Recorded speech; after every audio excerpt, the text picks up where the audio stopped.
Samuel Etienne cartonne sur Twitch.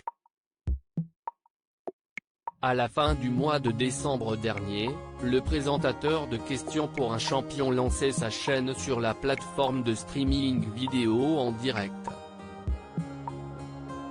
Depuis il y anime des lives quotidiennement, depuis la chambre d'enfant qui lui sert de studio, et ceux-ci séduisent des dizaines de milliers d'internautes. Le 8 mars dernier, Samuel Etienne recevait François Hollande venu répondre en toute décontraction aux questions de pas moins de 80 000 spectateurs. Un record. De quoi donner envie à l'animateur de France 3 de renouveler l'expérience et s'y est une autre personnalité politique qui sera son prochain invité. En effet, dans C'est à vous ce mardi 9 mars, Samuel Etienne a révélé en exclusivité qu'il allait recevoir le Premier ministre Jean Castex ce dimanche 14 mars à 18 h. Je ne veux pas inviter 1000 personnes, mais je pense que Twitch peut être un outil de démocratie pour rapprocher, pour créer du débat. J'ai envie d'inviter quelques personnes et je me suis dit que Jean Castex ça pouvait être intéressant, à expliquer le journaliste.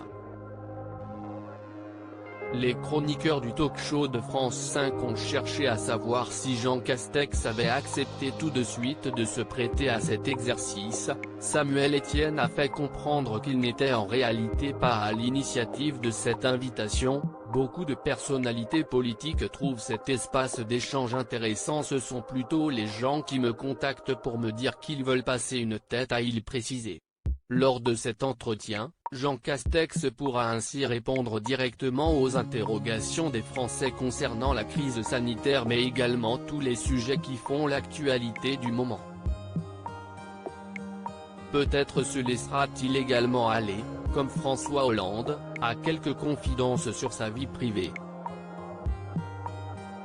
Samuel Etienne, un homme occupé. S'il s'est découvert une nouvelle occupation sur Twitch, Samuel Etienne avait déjà un emploi du temps bien rempli. La star de Questions pour un champion officie aussi très tôt le matin sur France Info, mais le père de famille réussit tout de même à trouver du temps pour ses enfants. Comme il le confiait dans les colonnes de Nous Deux, les horaires de la matinale sont plutôt pratiques pour la vie de famille, parce que je rentre à la maison vers 10 h. Quand ils n'est pas à l'école, je profite de Malo avant de faire une sieste. Le soir, on dîne tous ensemble et je lis une histoire à mon fils. Mes week-ends sont réservés à 100% à ma famille.